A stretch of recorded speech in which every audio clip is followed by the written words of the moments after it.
ನಾನು ಚೆನ್ನಾಗಿದ್ದೀನಿ. ಡೆಲ್ಲಿಗೆ ಹೊರಟಿದ್ದೀರಾ ಸರ್? ಸಂಜೆ ಯಾವಾಗ ಸರ್? ಡೆಲ್ಲಿಗೆ ಯಾವಾಗ ಹೋಗ್ತಿರೋದು?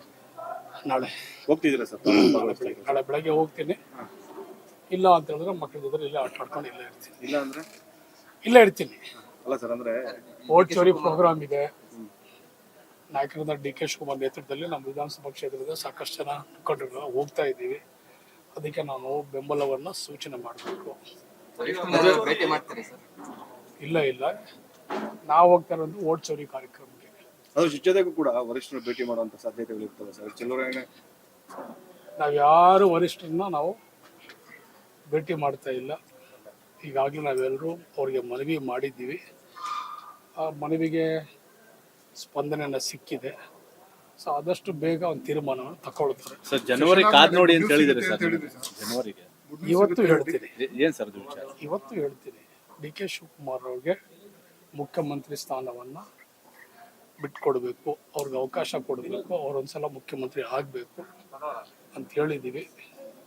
ಜನವರಿ ಪ್ರಾಯಶಃ 6ನೇ ತಾರೀಕು ಅವರಿಗೆ ಸ್ಥಾನ ದೊರಕುವಂತ 99 ಭಾಗ ಒಂದು ಅವಕಾಶ ಇದೆ. ಏನ್ ಜನವರಿ 6 ಏನು ಸರ್ ವಿಶೇಷ? ಏನೋ ಗೊತ್ತಿಲ್ಲ, ಲಕ್ಕಿ ನಂಬರ್ ಶಾಸ್ತ್ರ ಏನಾರು ಕೇಳಿದ್ದೀರಾ ಸರ್? ಯಾಕಂದ್ರೆ ಅವರು ಹೇಳ್ತಾ ಇದ್ದಾರೆ ಅದು 6 ಮತ್ತು 9 ಇವೆರಡು ಅವರ ಸಂಖ್ಯಾ ಬಲ. ಕೆಲವೊಂದಿಷ್ಟು ಸಿದ್ದರಾಮಯ್ಯ ಅವರ ಬಣದವರು ಸರ್ ವಿರೋಧವನ್ನು ನೋಡಿ, ಇಲ್ಲಿ ಬಣ ಇಲ್ಲ. ಇಲ್ಲಿ ಕಾಂಗ್ರೆಸ್ನ ನಾವೆಲ್ಲರೂ ಒಂದನೇ ಇದ್ರಲ್ಲಿ ಬಣ ಇಲ್ಲ. ಟೈಗರ್ ಜಿಂದಾಯ ಅಂತ ಹೇಳ್ತೀರಾ? ನೋಡಿ, ಇವೆರಡು ನಮ್ಮ ಆಸ್ತಿನೇ. ಸಿದ್ದರಾಮಯ್ಯನವರು, ಡಿ.ಕೆ. ಶಿವಕುಮಾರ್ ಅವರು ಎರಡೂ ಕೂಡ ಕಾಂಗ್ರೆಸ್ ಪಕ್ಷದ ಆಸ್ತಿ, ಈ ರಾಜ್ಯದ ಆಸ್ತಿ. ಇಬ್ಬರು ನಾಯಕರು.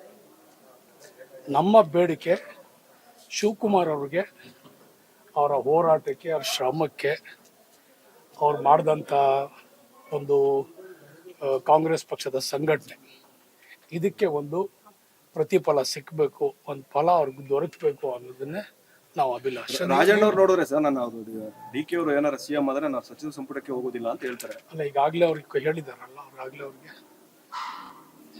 ಸಚಿವ ಸಂಪುಟಕ್ಕೆ ಸಚಿವರಾಗಿನೂ ಬಂದವ್ರೆ, ಬೇರೆ ಏನಾಗ್ತಾರೆ? ನೀವು ನೋಡಿದ್ರೆ ಈ ತರ ಹೇಳ್ತೀವಿ ಸರ್. ಯತೀಂದ್ರ ಸಿದ್ದರಾಮಯ್ಯ ನೋಡಿದ್ರೆ ಹೈಕಮಾಂಡ್ ಯಾವುದೇ ರೀತಿ ನಾಯಕತ್ವ ಬದಲಾವಣೆ ಮಾಡಲ್ಲ ಅಂತ ಹೇಳಿದ್ದಾರೆ ಅಂತ ಹೇಳ್ತಾರೆ. ಅವ್ರು ಯಾರೇ ಹೇಳ್ಕೊಳ್ಳಿ ಸರ್, ಬೇರೆ ಯಾರು? ರಾಜ್ಯದ ಜನರು, ಈ ಭಾಗದ ಜನರು, ನಮ್ಮ ಶಾಸಕರು, ಸಾಕಷ್ಟು ಜನರು 90 ಭಾಗ ಅವರೆಲ್ಲರೂ ಕೂಡ ಶಿವಕುಮಾರ್ ಅವ್ರಿಗೆ ಒಂದು ಅವಕಾಶ ಕೊಡಬೇಕು ಅಂತ ಹೇಳಿ ಎಲ್ಲರೂ ಮನವಿ ಮಾಡ್ಕೊಂಡಿದ್ದಾರೆ. ಎಲ್ಲರೂ ಆಸೆ ಇದೆ. ಅಲ್ಲ ಸರ್, ಇಷ್ಟು ಕನ್ಫರ್ಮ್ ಆಗಿ ತಾವು ಜನವರಿ 6ನೇ ತಾರೀಕು ಅವರು 99% ಸಿಎಂ ಆಗ್ತಾರೆ ಅಂತ ಹೇಳ್ತಿದ್ರಿ. ಯತೀಂದ್ರ ಅವ್ರು ನೋಡೋರು ಈ ರೀತಿ ಹೇಳ್ತೀವಿ. ಅವ್ರು ಏನೇ ಹೇಳ್ಕೊಳ್ಳಿ, ಯಾವ ಸೋರ್ಸ್ ಹೇಳ್ಕೊಳ್ಳಿ, ಅವ್ರು ಏನೇ ಹೇಳ್ಕೊಳ್ಳಿ, ಶಿವಕುಮಾರ್ ಅವರು ಮುಖ್ಯಮಂತ್ರಿ ಆಗ್ತಾರೆ 6ನೇ ತಾರೀಕು. ಜನರ ಆಕಾಂಕ್ಷೆ ಅಂತಿರಲ್ಲ, ಶಾಸಕರ ಬಲ ಇಲ್ಲ ಅನ್ನುವಂಥದ್ದು ಕೂಡ ಚರ್ಚೆ ಆಗ್ತಾ ಬಂತು. ಶಾಸಕರು ಬಲ ಇಲ್ಲ ಅನ್ನುವಂಥದ್ದು. ಇಲ್ಲಿ ಶಾಸಕರು 140 ಜನ ಶಾಸಕರಿದ್ದಾರೆ ಕಾಂಗ್ರೆಸ್ ಅಲ್ಲಿ. ಶಾಸಕರ ಬಲ ಏನಿಲ್ಲ, ಒಂದು ತೀರ್ಮಾನ, ಒಂದು ಬದ್ಧತೆ. ನಮ್ಮ ಕಾಂಗ್ರೆಸ್ ಪಕ್ಷ ಒಂದು ಶಿಸ್ತಿನ ಪಕ್ಷ. ಸೊ ಕಾಂಗ್ರೆಸ್ಸು ಯಾವತ್ತೂ ಕೂಡ ವರಿಷ್ಠ ತೀರ್ಮಾನಕ್ಕೆ ನಾವೆಲ್ಲರೂ ಬದ್ಧವಾಗಿರ್ಬೇಕಂತ ಹೇಳಿದ್ದಾರೆ. ಸೊ ಯಾವ ಪಕ್ಷದಲ್ಲಿ ಏನಿದೆ ಗೊತ್ತಿಲ್ಲ, ಕಾಂಗ್ರೆಸ್ ಪಕ್ಷದಲ್ಲಿ ಒಂದು ಶಿಸ್ತಿದೆ. ವರಿಷ್ಠ ತೀರ್ಮಾನಕ್ಕೆ ನಾವೆಲ್ಲ ಬದ್ಧವಾಗಿರ್ಬೇಕಂತ ಬದ್ಧತೆಗೆ ನಾವು ಸಿದ್ಧವಾಗಿದ್ದೀವಿ. 6ನೇ ತಾರೀಕು ಘೋಷಣೆನ ಪ್ರಮಾಣ ವಚನ ಅಥವಾ ಏನು ಸರ್? 6ನೇ ತಾರೀಕು ಅವ್ರ ಪಟ್ಟಕ್ಕೆ ಹೇರ್ತಾರೆ ಪ್ರಮಾಣ ವಚನ.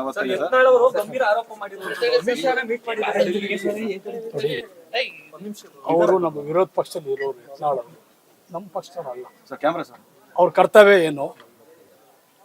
ನಮ್ಮನ್ನ ಟೀಕೆ ಮಾಡುವಂಥದ್ದು, ನಮ್ಮನ್ನು ವಿರೋಧ ಮಾಡುವಂಥದ್ದು, ನಮ್ಮ ಕಾರ್ಯಕ್ರಮಗಳನ್ನ ಅಡ್ಡಿ ಮಾಡುವಂಥದ್ದೇ ಕೆಲಸ ಅವ್ರದ್ದು. ಬೇರೆ ಏನಿದೆ ಅವ್ರ ಕೆಲಸ? ಅವ್ರಿಗೆ ರಾಜಕೀಯದಲ್ಲಿ ಏನ್ ಬೇಕಾದ್ರೂ ಆಗ್ಬೋದು. ರಾಜಕೀಯದಲ್ಲಿ ಏನ್ ಬೇಕಾದ್ರೂ ಹೇಳ್ಬೋದು. ಅವರು ಸುಳ್ಳಾರ ಹೇಳ್ಬೋದು, ಒಳ್ಳೇದಾರ ಹೇಳ್ಬೋದು, ಕೆಟ್ಟದಾರ ಹೇಳ್ಬೇಕು. ಕೆಟ್ಟದಿದ್ರೆ ನಾವು ತಿರಸ್ಕಾರ ಮಾಡ್ತೀವಿ, ಒಳ್ಳೇದಿದ್ರೆ ಅಕ್ಸೆಪ್ಟ್ ಮಾಡ್ಕೊಳ್ತೀವಿ.